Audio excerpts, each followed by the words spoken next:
amaze iminsi mbona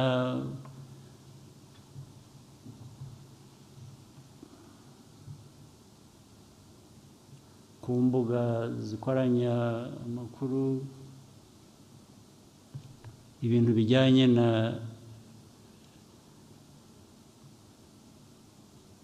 churches, ibiriziya cyangwa n'amakanisa ibiki iminsi mbibona kandi si bwo bwa mbere hari ubundi icyo kibazo cyavutse sinzi niba bamwe mubyibuka hari abantu basa n'abijijisha ntibagire memore ikintu cy'amakanisa ni iki murabanza mugahera ku induru ikavuga bafunze amakanisa babanje ugahera kuvuga ngo ariko ubundi yagiyeho ate amakanisa cyangwa ni iki ukabona amakanisa mu Rwanda ngo amakanisa bafunze ibihumbi amakanisa ibihumbi ni iki mwarwaye iki koko abanyarwanda ariko ngira ngo ni ibibazo byo kuba abanyafurika dufite ikibazo rwose imbaraga twari dukwiye kuba dukoresha gukemura ibibazo bya buri munsi bitureba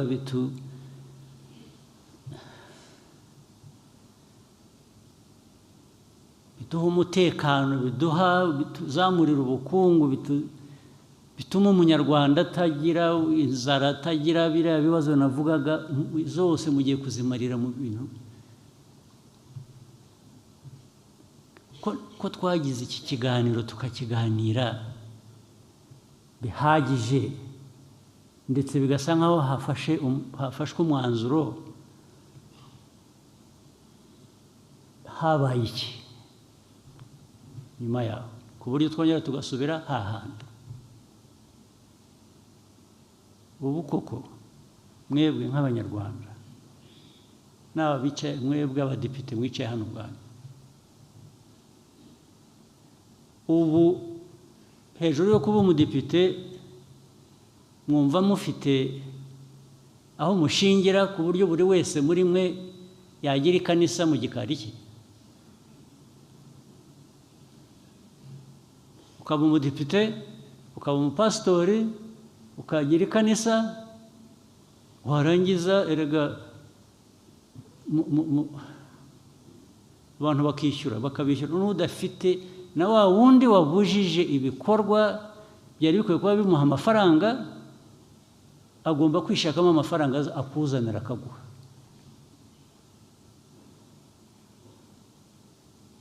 ni ukuvuga rero abantu bavugishije ukuri ayo makanisa amwe yagiyeho kugira ngo abantu bakamure na duke abantu bafite bibonera umutungo wabo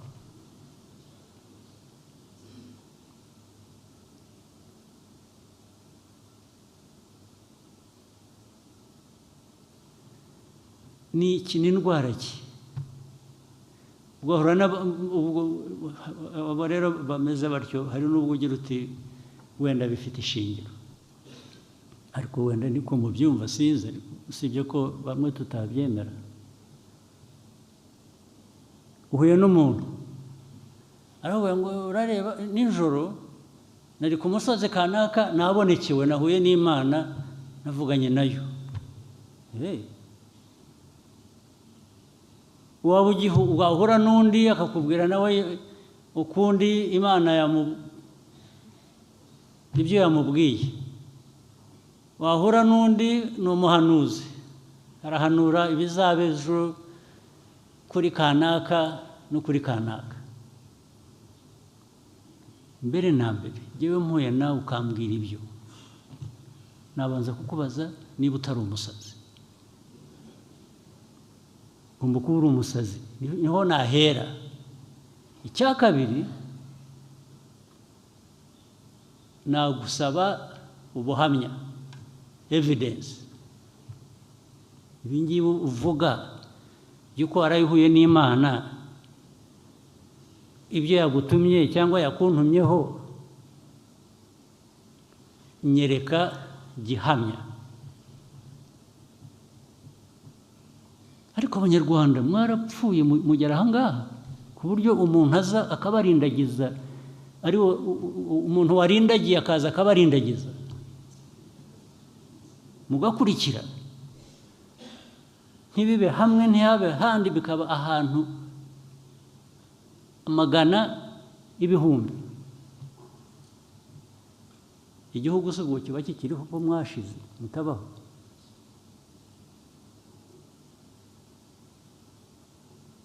Ariko ubundi ibijya kubaho byo hari ibyo twari tumenyereye, hari ibyo twavutse bamwe muri twe tunashaje turabisanga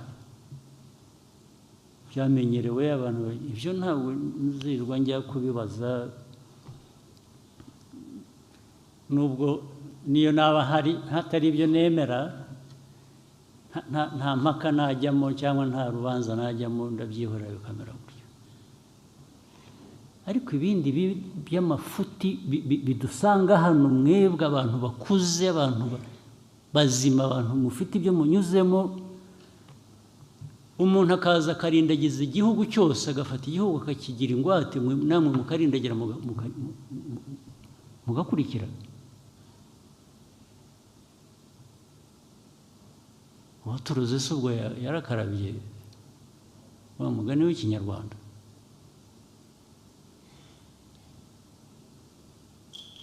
Abandi ngo muraho mwagiye mu mashuri, mwarize, mwaraminuje, muraho muri abantu b'abirasi, babandi warangiza ugashukwa n'umusazi ukamukurikira, ntunamubaze utari kurantwara he. Ariko ahandi muranabizi, hari n'abo bicaga, hari n'ubwo abantu bica. Niba mujya mukurikira amakuru simbizi, nko mu bindi bihugu umuntu umera atyo w'umusazi agatwara abantu, akabatwara ahantu abantu benshi magana ngahe, akababwira ibyo bakora, akababuza kurya, akababuza gufata iki, akababuza kugira gute, abantu bagapfa. Murabizi, murabumva, murabikurikira, cyangwa n'ibyo mpimba. Byose nibyo mushaka mwebwe, nibyo mushaka kubamo, ibyo mushaka. Ubu muraha muhagarariye abaturage b'u Rwanda, barabatoye ngo mwarangiza n'ibyo murimo.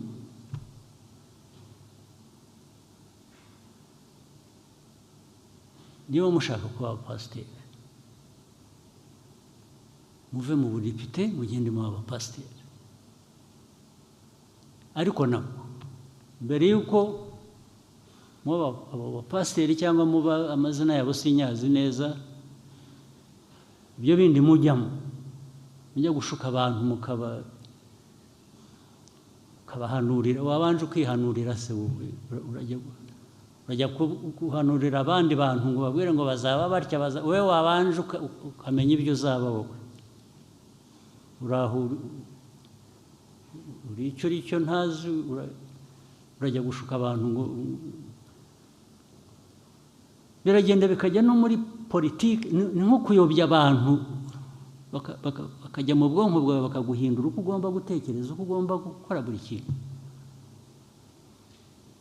Ibyinshi bizanaturuka no hanze byo kuza kuvuga abanyarwanda ukuntu bagenda n'ibintu bakora. Mureke tubazanemo urujijo,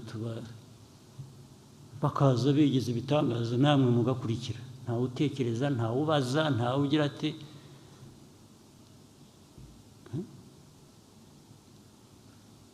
nuje.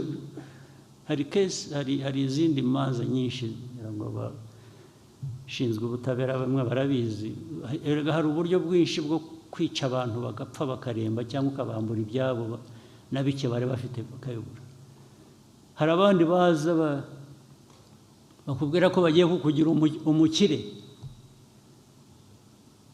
ukabanza kakaduke wari ufite, uteza n'igihumbi aho ukakizana, bakaguha bitatu, ukagenda ukabuze uriya muntu ukabijya, ukongera ukagaruka.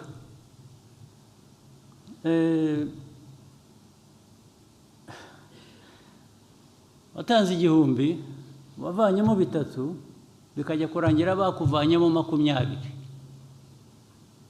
Ibyo nabyo ntimubizi ntibibabamo hano, hari utabizi.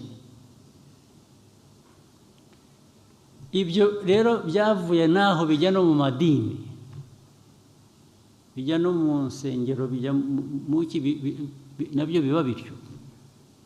Ubu abanyarwanda mwararindagiye mufite icyo kibazo.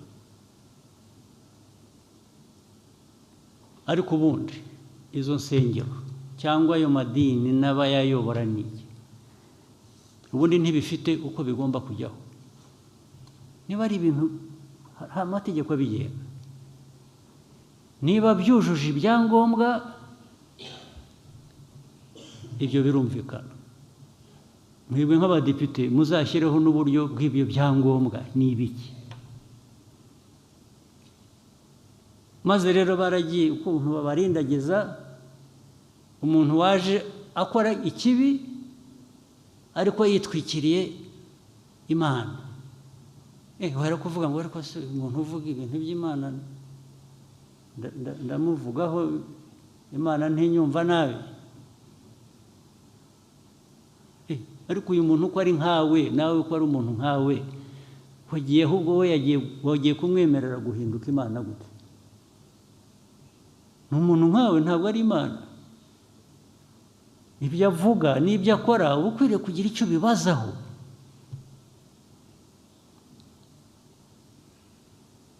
Ntabwo mwese mwabindindagizi mukaba u Rwanda bakarusenya ejo mugasangaga n'ibi byose tuvuga dushaka gukora biteza igihugu imbere, hari umuntu waje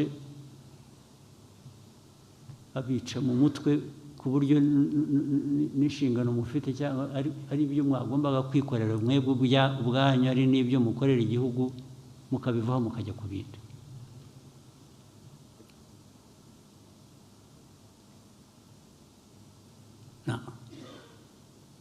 Icyambere, ibyo byose mvuga hari amategeko ariho, cyangwa se niba ashaka hari biri na ngombwa kuyanoza, hari ibitari biriho muri aya mategeko,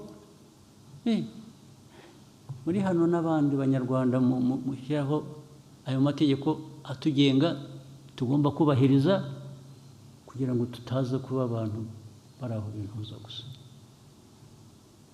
So bigomba kubahirizwa rero. Ibitubahirije amategeko ntibikwiye kubaho. Nabwo nabonye ku media bavuga ngo ibi bintu ariko banza perezida atabizi, ibintu byo gufunga insengero ni icyaha. Ndabizi.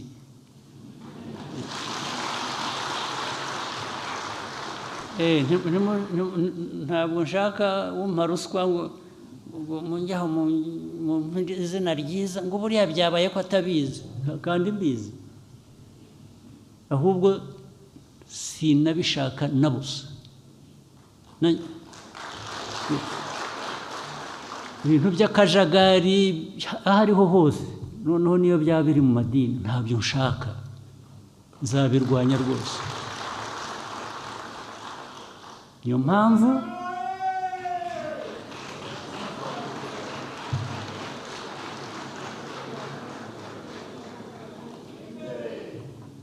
mpamvu mwebwe nk'abadepite n'abandi mufatanyije n'izindi nzego, hajyeho uburyo buyobora abantu mu nzira yumvikana, budafite uwo buhutaza. Iyo mvuga budafite uwo buhutaza, ntabwo mvuga muri abo ngabo babirimo bakora ibyo, bo bakwiye guhutara.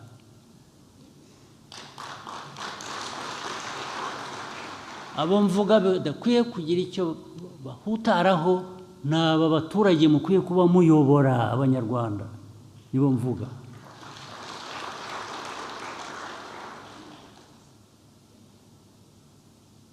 Abanyarwanda mubeshya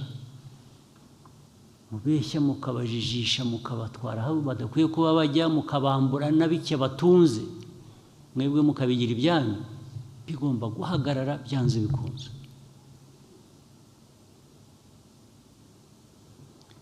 Icya gatatu rero, noneho nzabagiraho inama nabyo mukakireba niba atari ko bikwiye.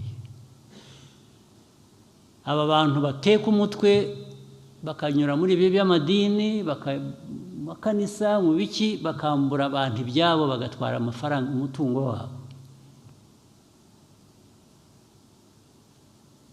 Biraza gutuma dushyiraho umusoro. Umuntu araza gutunga, umuntu ajye asorera icyo yinjije. Waba wakinjije ku binyoma, wabeshya abantu ukabatwara ibyabo, igihe urwo rubanza rutaracibwa rw'uko ibyo wakoze ari ibinyoma cyangwa iki, bikabanze hajyeho umusoro. Naho gukora business uyinyujije mu nsengero ngo ntawe ayo wiba abaturage ati nibura tuzayagabana.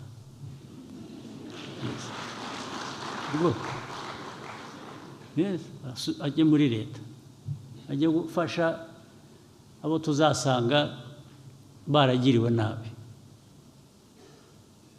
Ako kajagari gacike. Kandi ntaho bihuriye, iyo babivuga barabidramatizing, barabikabya bigasa nkaho leta yafunze insengero, yafunze ibintu byacitse, bikavuga mu isi yose,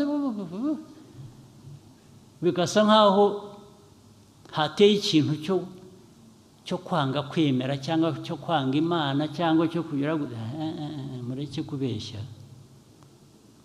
Abantu bari cyo kubeshya, ntaho bihuriye. Ntabwo uzaza witwikiriye ikinyoma cy'Imana ngo wica abantu. Abo bantu wica nabi Imana, uburenganzira sura buvana he? Nanjye mfite uburenganzira, ubwo wenda nanjye nabuhawe n'Imana,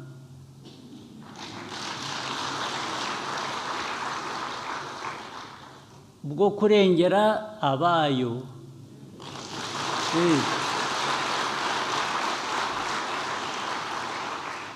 So ntabwo waza ngo untere ubwoba ngo ntambara.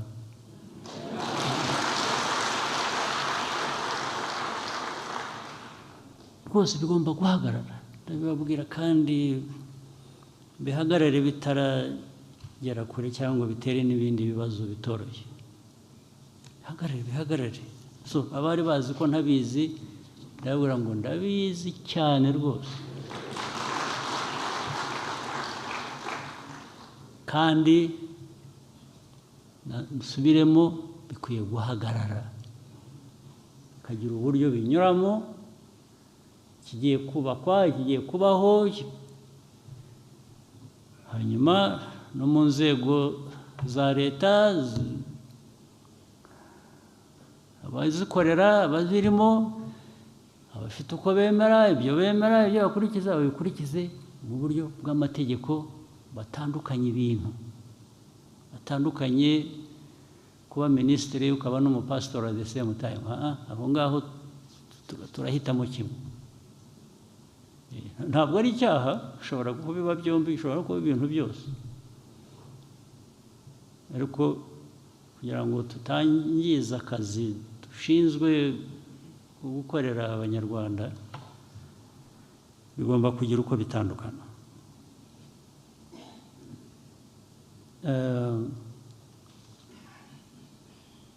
Reka batware ku kindi kintu kimwe musanzwe mwumva, n'iki n'ejo bundi nakivuzeho muri disikuru natanze kuri inauguration, hanyuma nindangiza nsoze tube dutahanye ibyo ngibyo, ibindi bizaza hanyuma. Ku akarere turimo,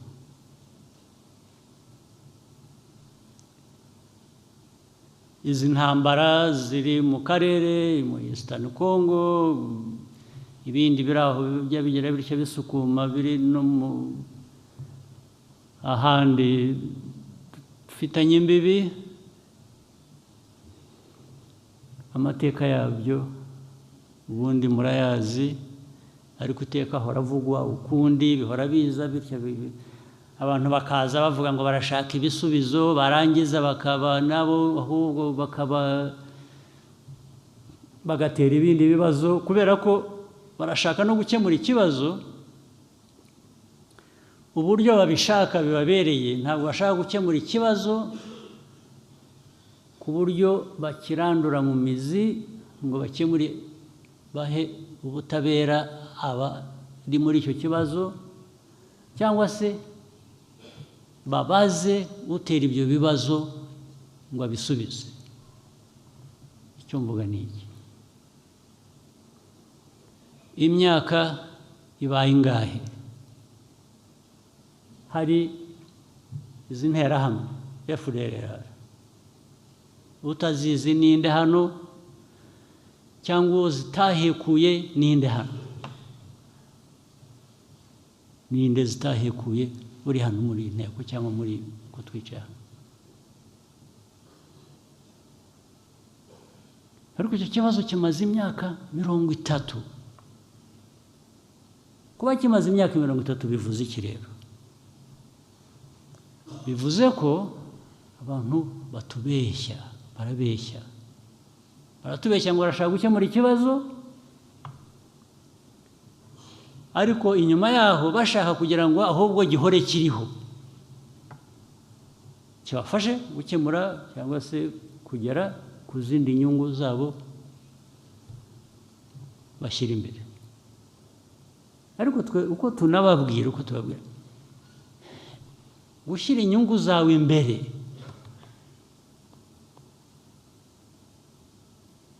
twe ntabwo bitureba nta nubwo twarwanya inyungu zawe ntabwo turwanya inyungu zawe ariko inyungu zawe ntizishobora kuboneka aho inyungu z'abandi cyangwa uburenganzira bw'abandi bitubahirizwa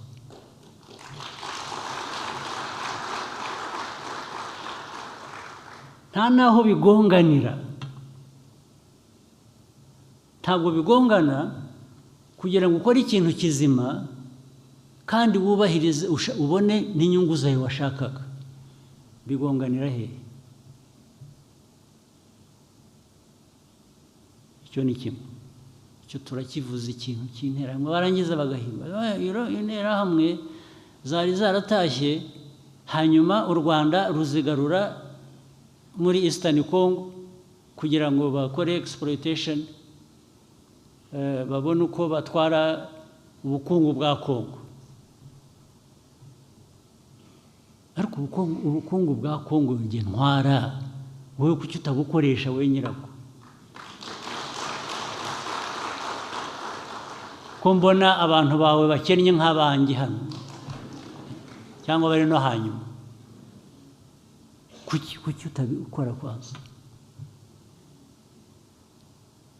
ariko cyo kubeshya ngo interahamwe zaratashye kuko erega nyinshi zaratashye kuko ziri na hano bazaze ahubwo tuzibereke izatashye nyinshi imyaka miremire kandi na UN arabizi bamwe nibo babacyuraga babazana n'abahoze mu ngabo za kera zafashije abajenosideri bakamara abantu icyaka bagira bikanahimba akavuga ngo ariko urabizi mu Rwanda nta nubwo tuzi abapfuye n'abishe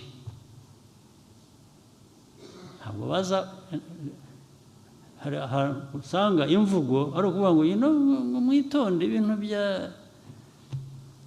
genocide ababikorewe hari n'abandi bapfuye rwose hari ubwo ariko iyo bikorwa n'abantu bafite imbaraga urabihorera ugakora ibyo ushoboye icyo ni ikindi kikaba ngo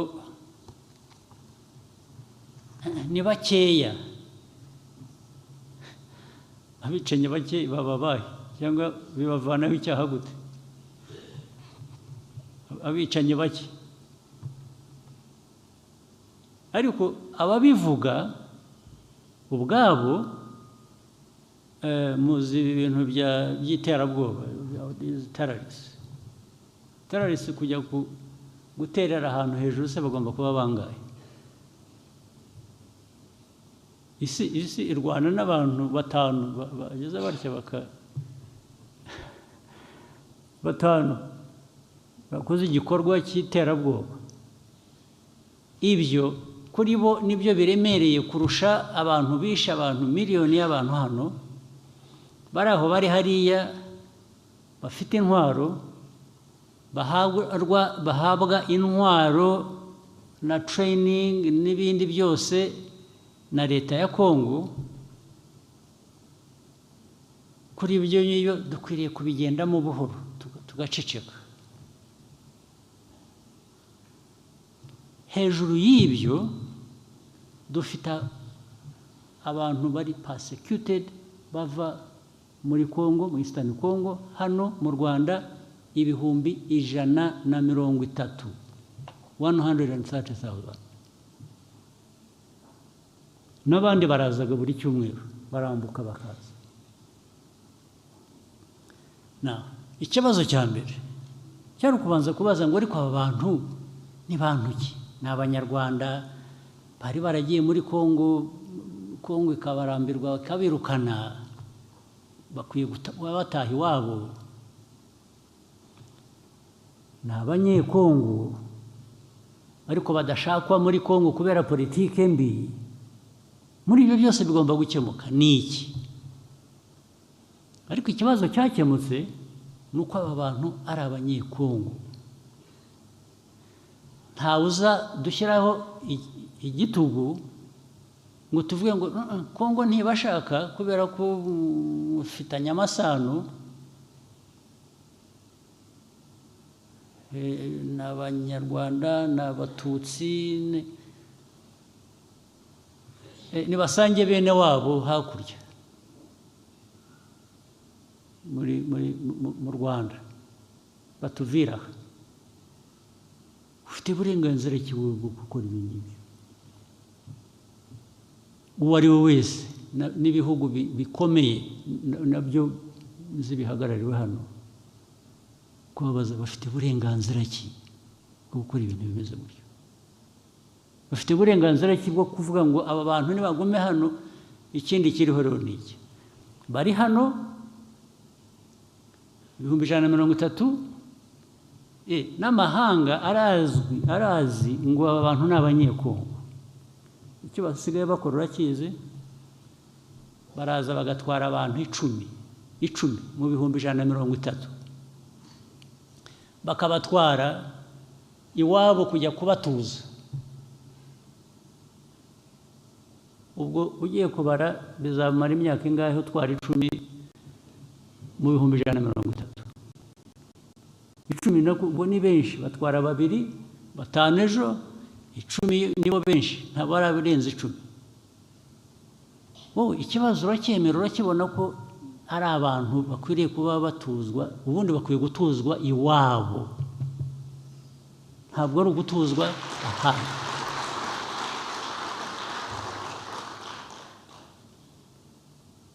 Warangiza ugahindukira ikibazo ukakigira icy'u Rwanda, ukakigira icyanjye, ukakimbaza.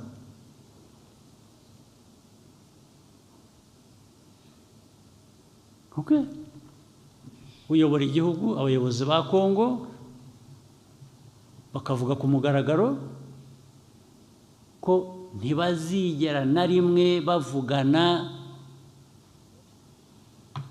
n'abo ngabo bafite icyo kibazo muri Kongo, bavanwamo, bicwa, bafungwa, bagira bate. Abayobozi b'igihugu akaba ariko bavuga, kandi bakumva ko babifitiye uburenganzira, ndetse rimwe na rimwe abantu ukabona barasa nkaho babiteze amatwi. Ndetse haba hariho uburyo bwo kugira ngo bijyemo, bagatangira u Rwanda murebe neza, musigaye mwumvikana nabi. Kumvikana nabi wowe ufite ikibazo uranyumva nabi yewe bintera ubwoba wapi kabisa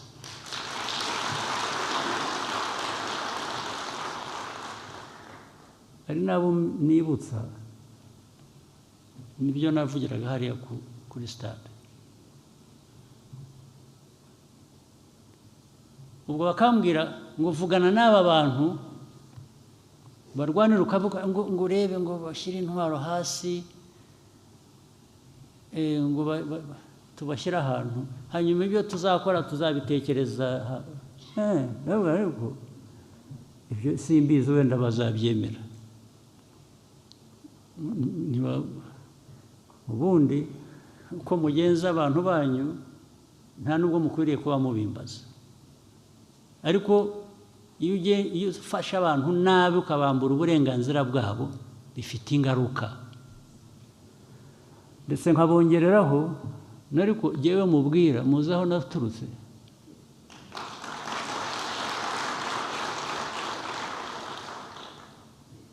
ndahangaha n'abandi twaharaniye uburenganzira bwacu n'igihugu cyacu nta muntu n'umwe ku isi wigeze abiduha nka gift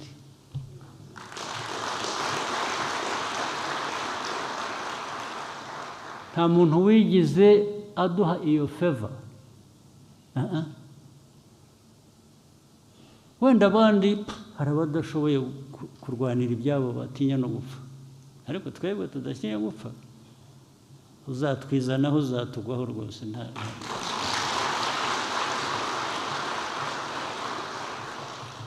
biriya mwabonaga buri munsi ko bazatera u Rwanda kuko u Rwanda ni ruto small country ntabwo ari ibyo birazwi ntawe twabijyaho impaka n'ibyo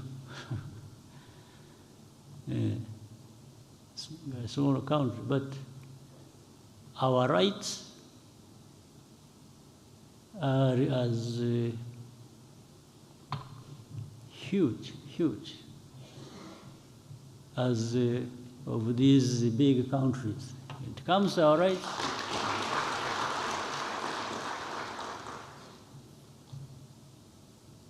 So, I know where mbabaza ariko ibibazo aho bihereye tubiganira tubivuga murasaba iki u Rwanda rugire rute what do you want us to do to solve this problem what do you want as a contribution mubwire M23 igira itya why do you want me to get involved at all with M23 if you admit these are Congolese why doesn't Congo solve this problem of M23 if they have chosen to use military means against them to solve the problem, that is their problem. It's not my problem. But my problem is this one of FDLR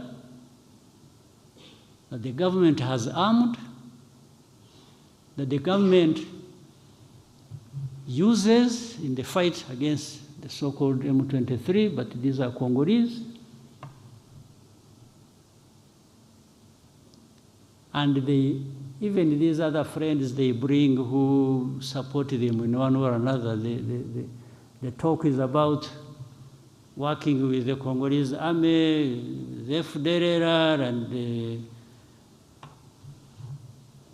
defeat M23 and take the war to Rwanda. Well, I can't stop them thinking the way they think, but my job is to make sure it doesn't materialize at all.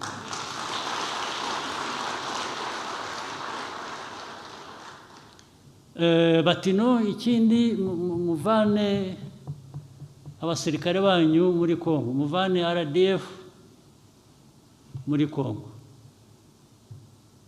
So the question is, RDF rega kwiri muri Congo yajyanyeho n'iki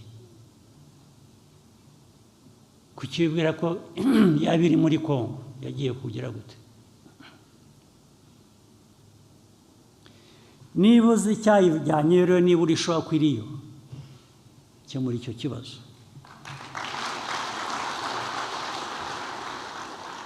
kibazo hanyuma noneho ubaza u Rwanda utari ko abasirikare b'u Rwanda mwohereza muri Congo ninjoro ku manywa bakaba bavuyeyo cyangwa bagumayo kuki bagiye ko ikibazo twakirangije ikindi bakwiye guhagarika ni ugufata ikibazo cy'abanyekongo bakakigira icyacu hanyuma warangiza ukavuga ngo wowe ugira icyo ukora hano ibi bindi by'abanyekongo ni ibyacu biratureba okay that's good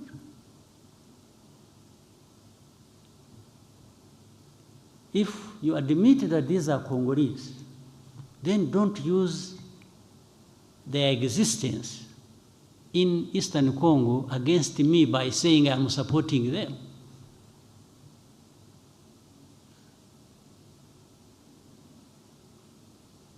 Then I will take you to even the origin of the conflict. How did this conflict start? It was not started by Rwanda at all. You are accused of having to get involved on the other side of the people you don't want in Congo, or you are accused of whatever. Yes, let's go back to the beginning. How did this conflict start? Who started it? And how does the Rwanda come in? So I'm just telling you, deputies and others who are listening, to understand that, yes, there is that problem. It weighs heavily on us because for us it is a serious matter, security, long-term issue we have to address. We want good neighborliness, but what the problem is, how do we achieve this good neighborliness? It doesn't come at my expense and not the other person's expense as well. It is a give and take issue. We work together, we address your problem, but also address my problem. The rest is just going to be going back and forth and maybe. But I have tried to cut a long story short because so many things have been discussed, agreed, documents signed, but the next day, the one who signed what they even proposed comes and says, no, I have changed my mind, I want the other thing. And then there are people who listen to all that and they think, yeah, but I assure you,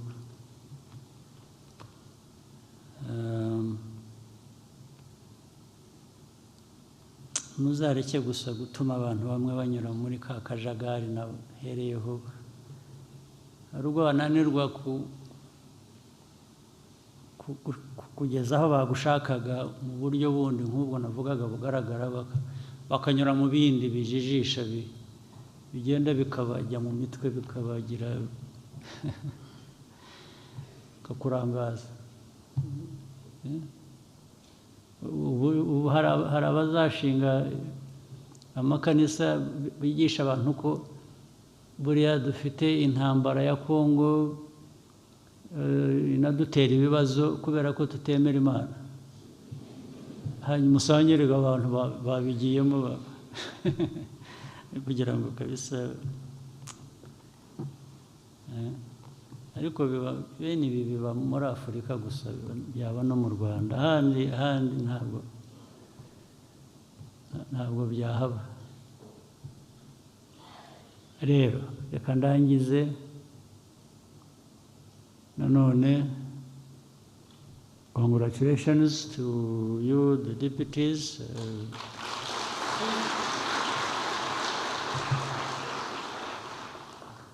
And we look forward to working with you. Gukomeza gukorera igihugu cyacu n'igihe n'izindi nzego zaba zagiyeho amakosa amafuti twabayemo mu bihe byashize, tugende aho tujya imbere tuyagabanya, tuyakosora, dukora ibindi bishya bitugeza kure uko twifuza. Nafashe uyu mwanya ubundi binyuza mu magambo make, ariko uyu munsi numvaga ari ngombwa ko ngira ikiganiro namwe kirambuye. Mwakoze cyane.